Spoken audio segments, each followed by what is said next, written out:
E quem ama o trono perde ele. Porque você não pode manter o trono pelo trono. Nunca se preocupou com o sacerdócio, porque para ele o reino era mais importante que o sacerdócio. É como se fosse agora, para vocês, Lagoinha ser mais importante que o sacerdócio. Lagoinha, irmãos, é a plataforma que Deus deu para vocês. É o aeroporto de pousar e decolar os aviões. Mas o que Deus tem para vocês, para todos vocês, inclusive para o André e para a Cassiane, isso vai sobrepujar aquela igreja aqui em Orlando. Eu tenho um ministério chamado Ministério Mevan, mas o Mevan é a minha plataforma de lançamento. É onde pousa e decola os aviões. Então eu não posso só, assim, eu não posso limitar o que Deus tem para mim só para aquela reunião de ontem, para a reunião de domingo. Eu tenho que pensar em Orlando. Porque se eu não pensar em Orlando, o meu ambiente não vai ser um ambiente de revelação. Vai ser um ambiente só de movimento. E não de revelação. Eu tenho que pensar em Orlando. Eu estou aqui, porque assim, ó, os apóstolos, mas o André não é apóstolo. Irmãos, uma pessoa não precisa ser apóstolo para ter um movimento apostólico. E nem precisa ser profeta para ter um movimento profético. Nem todos são profetas, mas todos podem profetizar. Nós estamos vivendo no momento agora, você precisa entender o que Issacar entendeu, a ciência dos tempos. O tempo agora é fundamentos apostólicos. Não é um homem cuidando de tudo e no final da vida morrendo do coração porque não deu conta de cuidar de tudo. Não, é movimentos apostólicos, é engrenagens, né? E Issacar, ele tinha essa ciência dos tempos. Tinha tribo aqui, você vai ver, você vai ler ali depois, você vai ver que tinha tribo que era boa de arma, tinha tribo que era boa de flecha. Você não viu os guardas de Davi? Não tinha um cara que lutava com a espada grudar na mão? Não tinha o outro que acertava um fio de cabelo com uma flecha? Não tinha o outro que matava 1000 homens com uma lança? Você viu que os instrumentos eram diferentes, mas o propósito de guerra era o mesmo. Então, o ministério, para mim, a capacidade de um ministério, de um avanço do ministério, é ele respeitar as ferramentas. Então esse cara usa a espada, não dá a lança para ele, cara, ele é da espada. Não tenta padronizar. Por isso que eu acho que muitos movimentos não deram certo no Brasil e no mundo, porque eles tentaram padronizar todo mundo tinha que fazer a mesma coisa. Às vezes não, cara. A minha esposa é pastora, mas se ela quiser dançar, se o dom dela é dançar, a minha esposa na igreja parece uma diaconisa. Por quê? Eu estou pregando, ela está lá na porta. Disse, amor, senta aqui, não, estou observando. Já ela é um radar, fica observando. Depois no final ela fica meio mandando, arruma aqui. Bom, aí chega em casa, a gente discute, amor, ela disse, você está lá e eu estou cuidando. Por que você não prega? Não quero, não é o meu chamado. Eu não fui chamada para isso. Fui chamada para cuidar do que você está fazendo, para zelar pelo que você faz. Pronto. Então assim, nós precisamos respeitar os fundamentos, irmãos, e respeitar as ferramentas. E Issacar tinha essa capacidade de estudar a ciência dos tempos para saber o que Israel deveria fazer. Porque se eu não entendo o tempo, não adianta eu querer aplicar a estratégia. Porque às vezes eu posso estar aplicando uma estratégia fora do tempo. E aí eu quero que a igreja cresça a partir de uma estratégia que ela não tem nada a ver comigo. Então, a tribo de Issacar nunca foi tão presente nos nossos dias. Entender a ciência dos tempos. Jesus falou disso. Jesus, vocês olham para o tempo e vocês sabem que falta 4 meses para a colheita. Vocês se baseiam pelo tempo. Mas eu digo para vocês que os campos já estão brancos para a ceifa. Vocês estão se movendo naturalmente. É isso que Jesus quis dizer. Vocês estão se movendo pelo tempo natural, né? E a Flórida tem muito disso, né? Você olha o tempo, meu Deus, vai chover 3 semanas. 10 minutos depois tem sol de novo, não é? Não dá para se mover naturalmente. Não dá para se mover naturalmente. Então a gente criou alguns chavões no Evangelho. Canta aquela música para a glória de Deus descer. Vamos entrar agora na presença. Não, você não entra, você vive na presença. Tem dia que está mais leve, tem dia que está mais pesado, tem dia que todo mundo sente e você não. Tem dia que parece que é só você que está sentindo, ninguém está recebendo nada, rapaz, uma luta. Então, assim, a gente precisa respeitar essas fases. E como, assim, eu vejo vocês estão começando o ministério aqui, começando uma igreja, né? Todo mundo já tem ministério, mas estão começando uma igreja, vindo gente de vários lugares, num lugar como Estados Unidos, né? Que tem gente de todos os ambientes, de todas as formas e jeitos. Farofa, né? É uma farofa. Então, assim, ó, a primeira fila de tijolo é que ela vai determinar se o muro vai ficar torto ou não. Então, vocês estão no momento agora que vocês precisam determinar a primeira fila de tijolo. Não dá para gerar expectativa, porque já existe uma expectativa natural, né? A Lagoinha, pô, é Lagoinha, cara, é André Valadão, velho. Então, já tem uma expectativa natural do povo. E o negócio agora é assim, eu me permito a dizer isso, não crie expectativas. Não deixe ninguém criar expectativas em vocês, para eles não se frustrarem com vocês, como já se frustraram com muitas igrejas aqui. Faz ele desenvolver o que ele carrega. Faz ele desenvolver, não deixem. Irmãos, muitos pastores do Brasil têm ido lá em Itajaí para ouvir a gente. Porque ouve na internet uma palavra, oh, isso me pegou, o cara quer saber como é que faz. Não é como é que faz. Agora. Ele tem que entender o que nós estamos vivendo. O tempo que nós estamos vivendo. Ele não pode pegar uma coisa que nós fazemos e multiplicar se ele não entendeu ela. Ele só vai multiplicar a ignorância. Isso vai ser pior, porque ele vai levar... Tem muita gente que quer a nossa bandeira. Pastor, vamos abrir o meu, vamos aqui, vamos abrir... Não, você não está entendendo o que nós temos ainda. Vamos caminhar, vamos andar. Porque corre o risco daqui a pouco da gente ter uma salada de fruta. Uau. Várias igrejas que se formam, que têm movimentos diferentes. E que nos identifica, não é a placa, o que nos identifica é o propósito. Não adianta estar na mesma casa se eu não tenho a mesma causa. Então o que nos une não é a casa, é a causa. A casa pode ser diferente. Eu estou lá no Brasil, né? Mas eu tenho visto assim, diante de Deus. Eu falei com o Rafael ontem sobre isso, nós viemos. Assim, está acontecendo um negócio diferente aqui com vocês na América. Tem algo diferente que vocês precisam proteger isso. Mais do que trabalhar para crescer, vocês precisam trabalhar para proteger. Proteger para não perder esse lugar. Não perder esse lugar. Porque é muito comum as pessoas, aquilo que eu falei ontem, por causa da pesca maravilhosa, você acaba afundando o barco. Então vocês têm que trabalhar para manter isso aqui. E não dá para pegar essa equipe aqui e jogar numa vala comum. Assim, essa equipe aqui precisa estar aprimorada, pelo menos uma vez por semana, uma vez a cada 15 dias, precisa estar sentado junto. Para quê? Para ficar junto. Para reunião? Não, para estar junto. Para pegar o cheiro um do outro, para pegar o jeito um do outro, para comer junto, para falar besteira. Mas não tem reunião para quê? Tem coisa que não tem que ter reunião, é só estar junto. Amém. Provocar o relacionamento.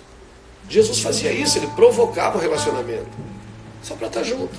Ao redor de uma mesa, ao redor de uma árvore, ao redor de uma piscina.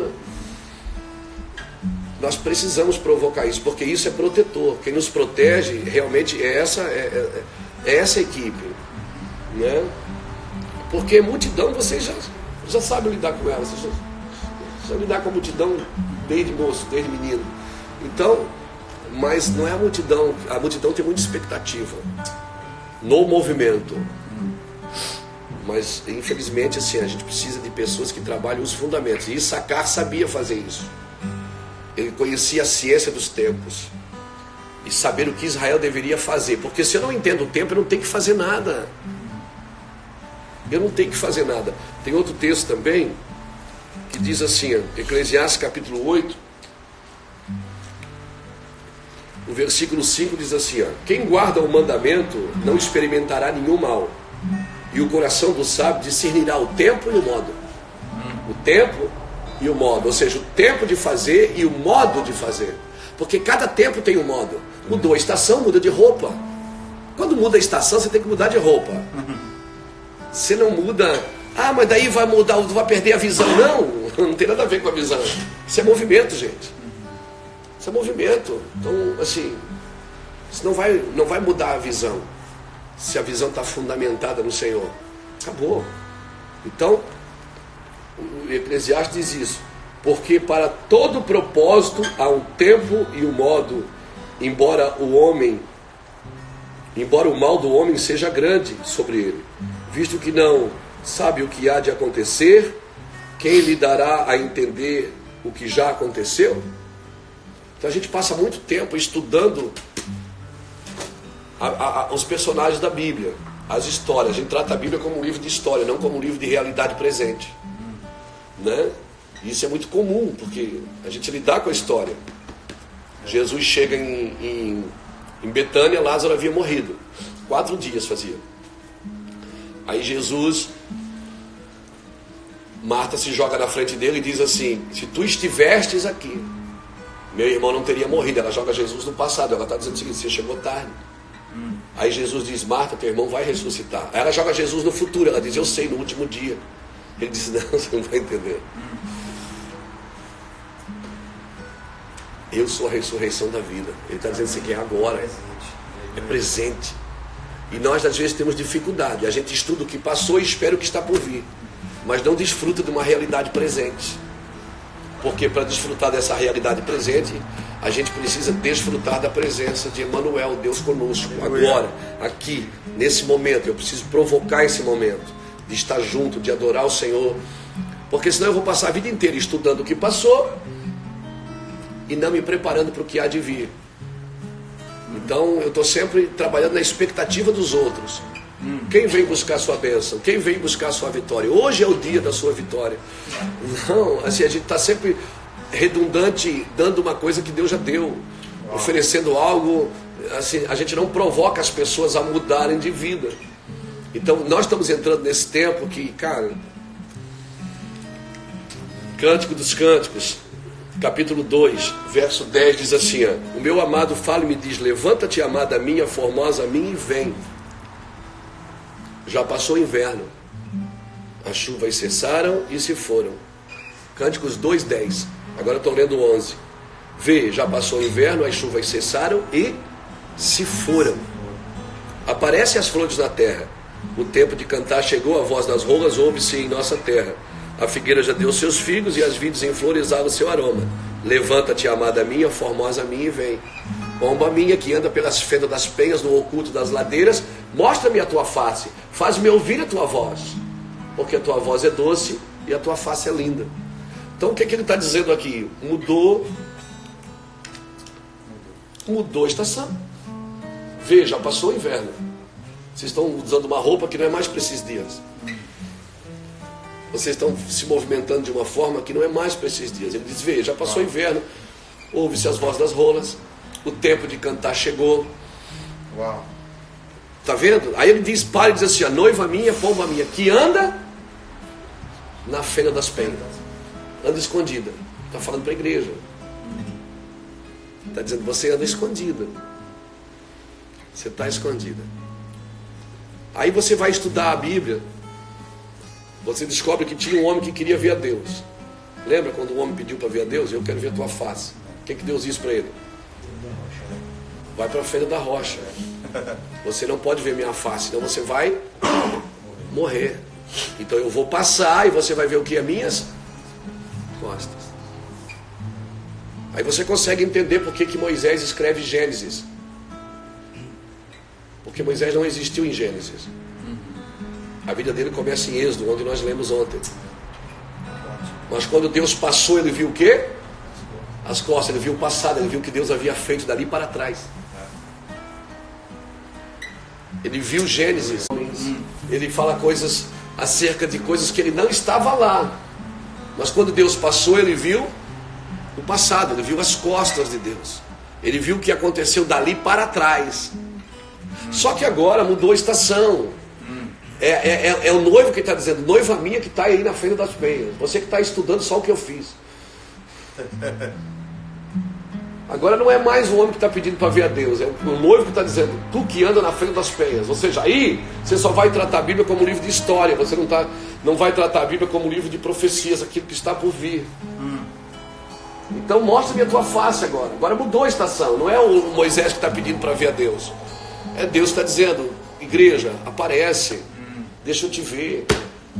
Você está vendo? Já mudou a estação. Aquela estação era para ver o que eu fiz. Agora essa estação é para ver o que eu vou fazer. Essa estação agora mudou. Eu preciso estudar. Eu preciso ser profético. Eu preciso buscar Deus pelos próximos dias. É como Noé construindo uma arca. Eu não estou construindo uma arca porque está chovendo. Eu estou construindo porque vai chover. Eu estou fazendo algo por aquilo que está por vir. Então, assim, claro, não está muito claro ainda. Faz 1 ano e 4 meses. Então, agora, eu acho que vocês podem sim, porque você não precisa mais se reunir pelos cultos. Os cultos já estão acontecendo. A igreja já deu certo, pronto, acabou. Vocês precisam se reunir por aquilo que está por vir. Quais são os próximos passos? O que nós vamos fazer agora? Vamos abrir uma escola? Vamos abrir um shopping? Vamos criar um parque? Vamos para as nações? Vamos para a África? É verdade, né? Parece que é... Porque assim, porque quando você recebe uma palavra de visão, eu sou um cara visionário, irmão. Então eu crio muita coisa que ninguém faz. E quando eu crio, as pessoas me criticam, me arrebentam. Mas 2 anos depois está todo mundo fazendo igual. Mas eles criticam porque não entenderam. Eu fazia um programa de rádio que eu fazia diferente. Todo mundo pregava no final da rádio e dizia assim, vamos orar, já está acabando o nosso tempo, Deus abençoe o dia, abençoe o nosso programa, abençoe o programa que está chegando aí, Deus abençoe a todos. Eu fazia diferente, eu pregava 15 minutos e orava 40. E aí começou a pipocar milagre, pipocar. Aí as pessoas começaram a dizer, ele ora porque ele não tem o que dizer. Ele não sabe pregar. Só que depois de 2 anos, 1 ano e pouco, estava todo mundo fazendo igual, porque deu certo. Então assim, quando o ministério é levantado por Deus para ser precursor de uma ideia, de uma visão, ele sofre um pouco mais. Então, tipo assim, vocês precisam entender esse ambiente, porque esse é um ambiente de ofensa, é um ambiente que machuca a gente. Porque quem bate na gente são os crentes, não são os ímpios. Os ímpios querem o que a gente inventou. O problema de Jesus foi com os fariseus, não foi com os leprosos. O problema de Jesus foi quando você cria uma coisa diferente, você contextualiza para os nossos dias, né? E aí as pessoas dizem, esse cara está endemoniado, isso aí é capeta, essa igreja é herética, isso é um perigo. Mas a gente foi chamado para remir as áreas. Nós temos que remir as áreas. Eu estou apanhando, de vez em quando eu apanho de uns pastores, porque meu filho quer ser jogador de futebol, cara. E se ele for um cara chamado por Deus para remir uma área? Não é? Não é? E se ele foi chamado... Você já ouviu falar dos 7 montes? Já ouviu? Não ouviu? Você já viu que esse ano o diabo se antecipou? Ele tocou nos 7 montes. Os meninos do Flamengo morreram lá dentro. Tocou no esporte. A corrupção das empresas tocou em Brumadinho.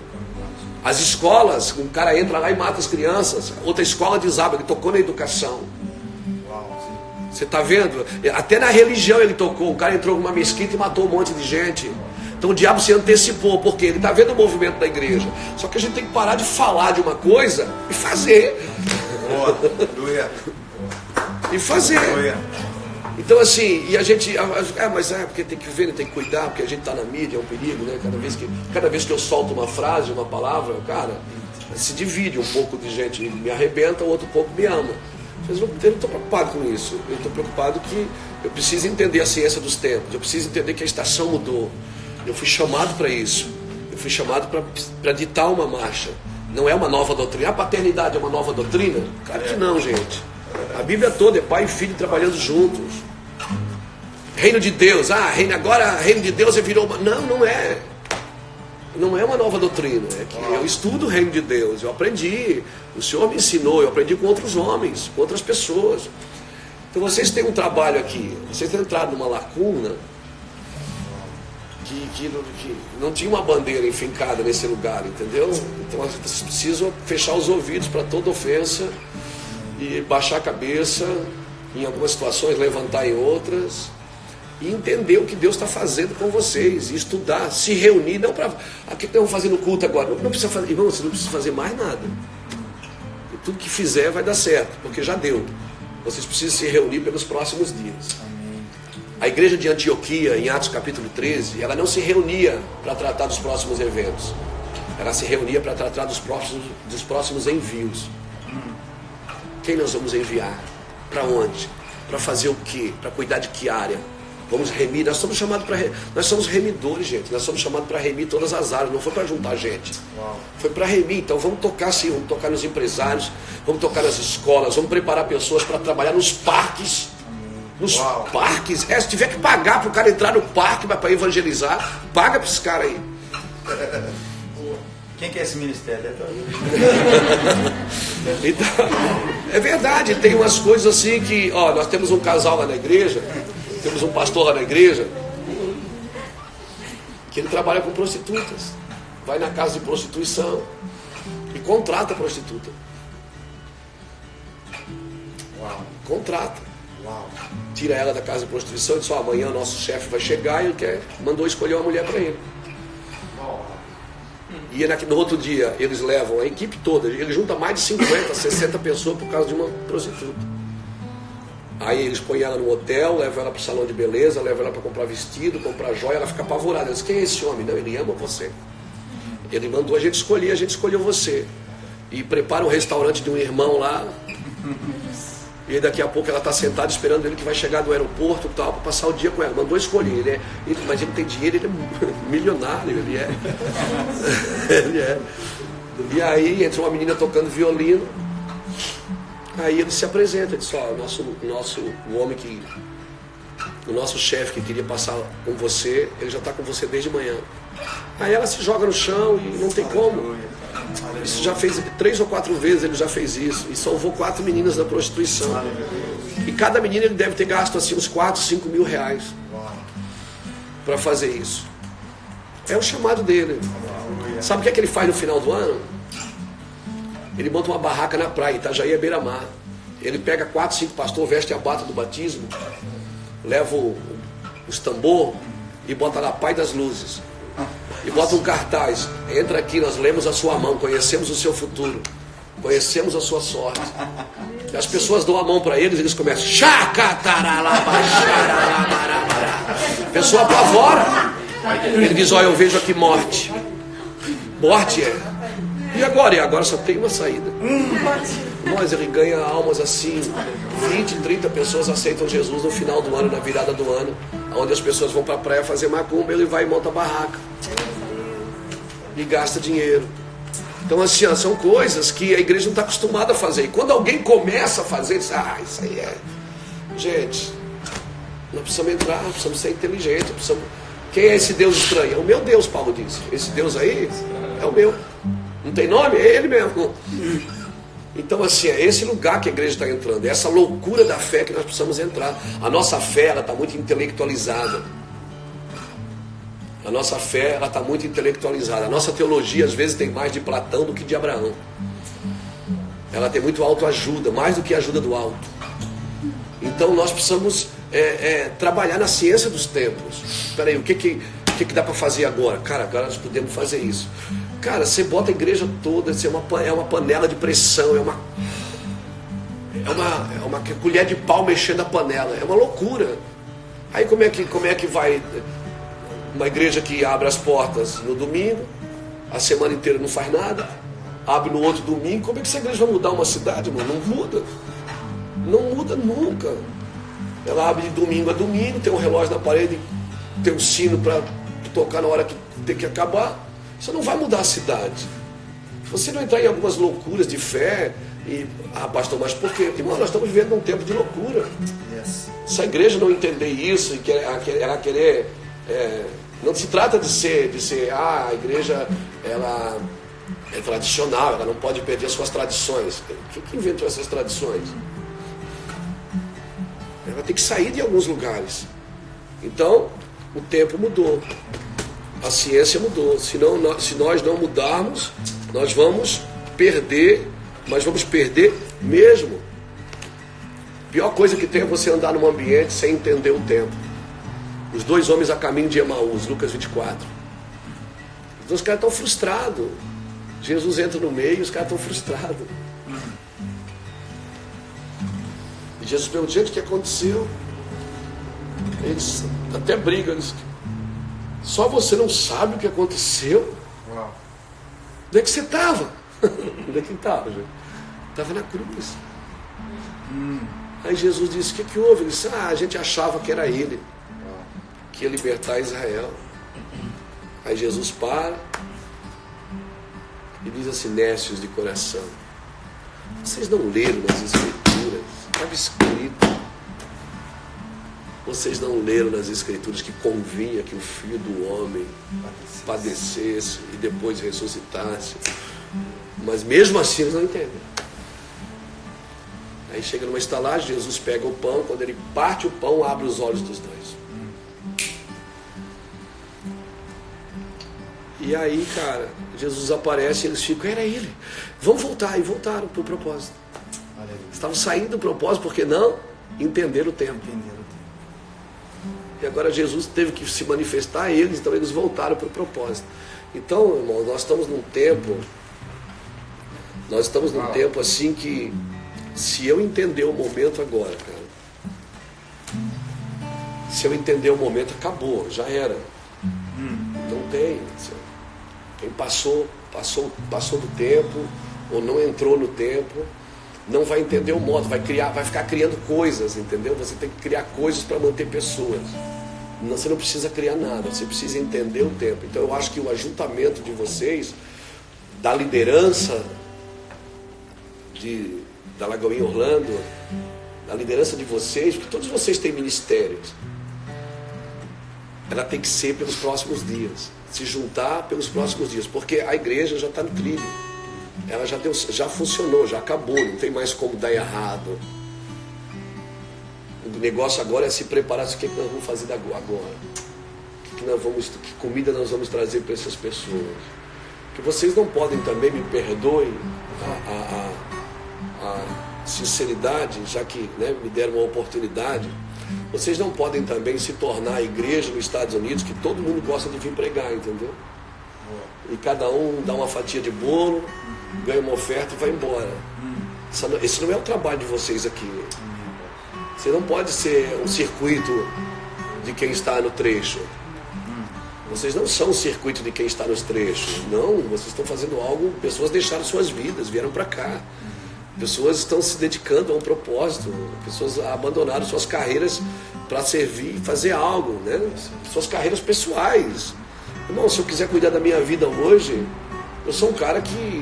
Eu tenho 18 livros escritos, eu vendo muito material. Se quiser viver para mim, André, eu vou viver para mim, cara. Você pode viver para você. Tem muitos de vocês que podem viver para si mesmo.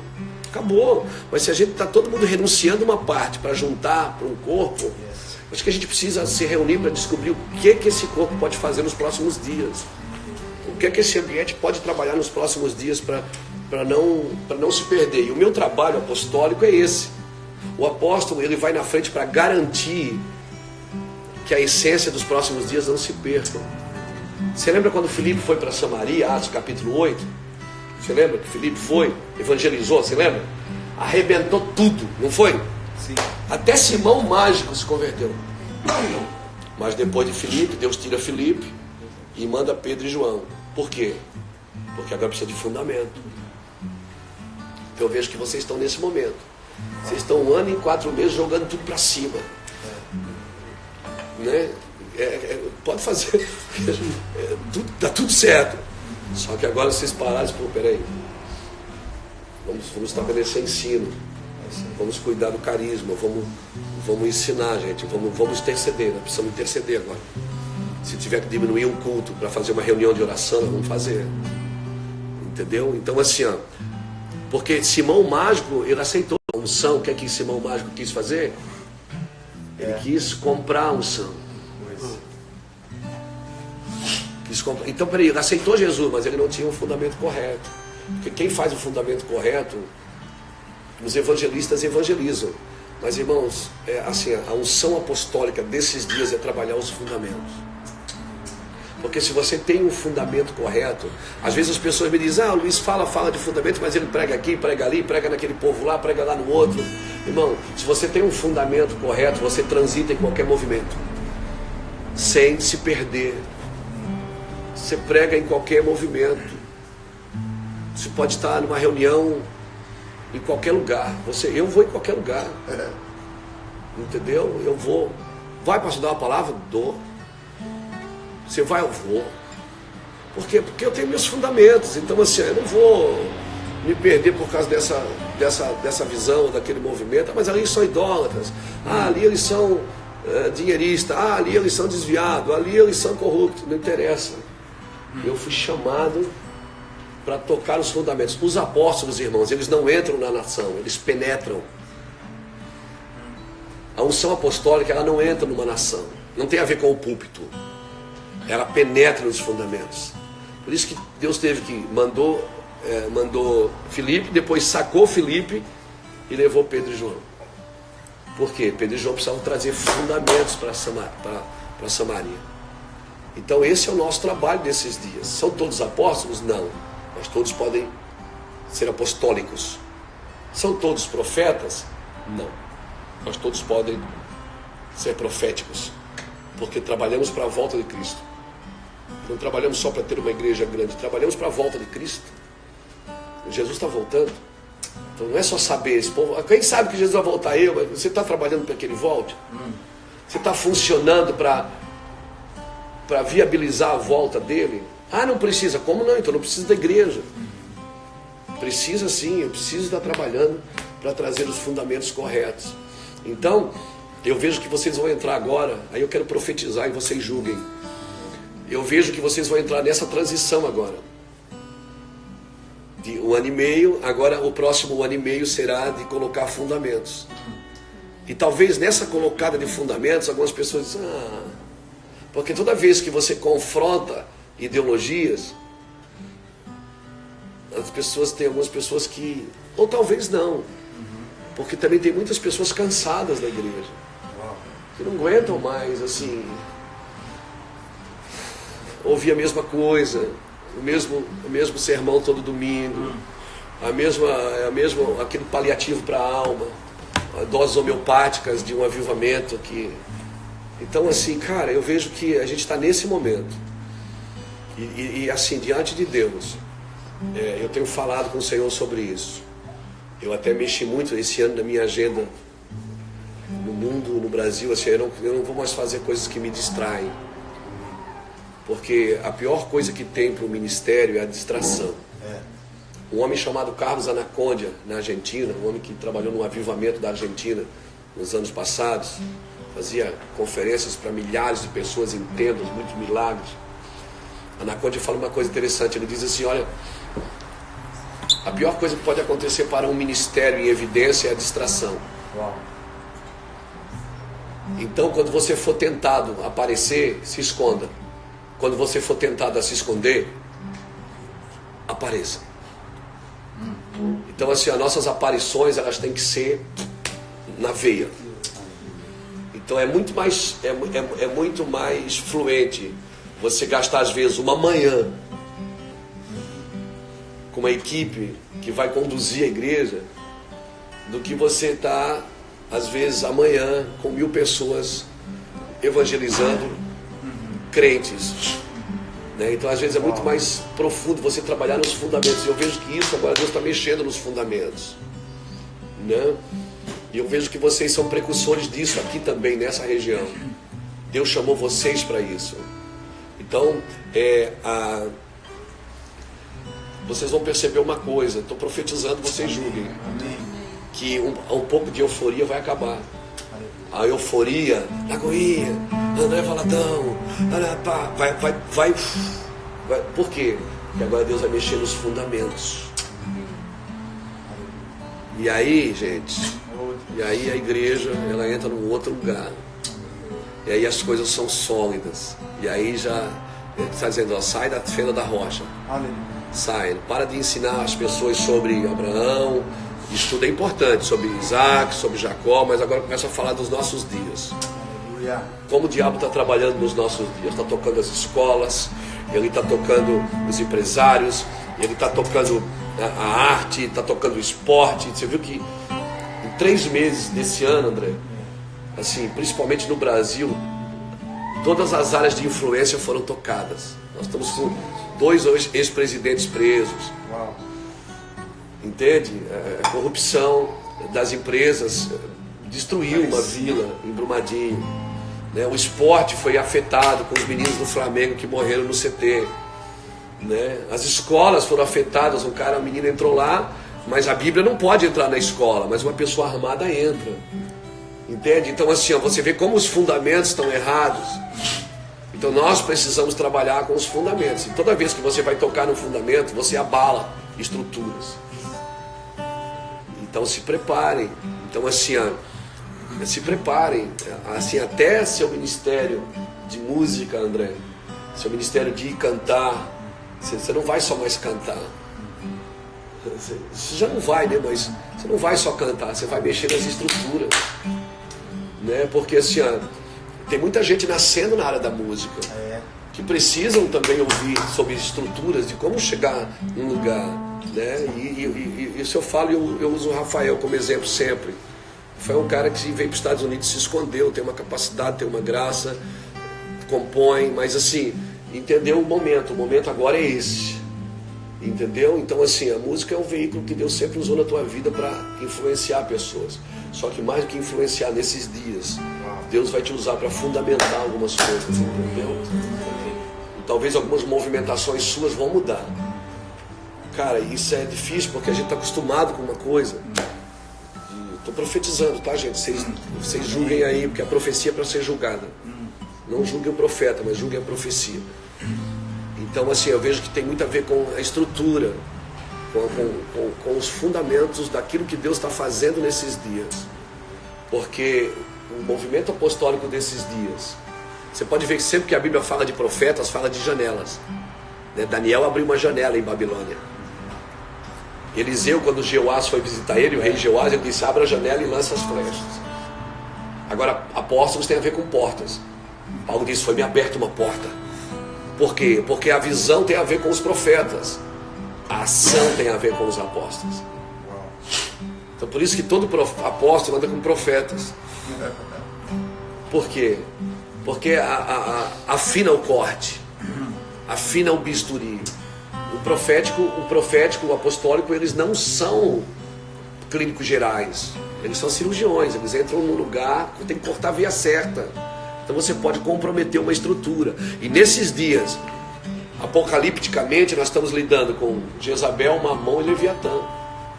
São doutrinas.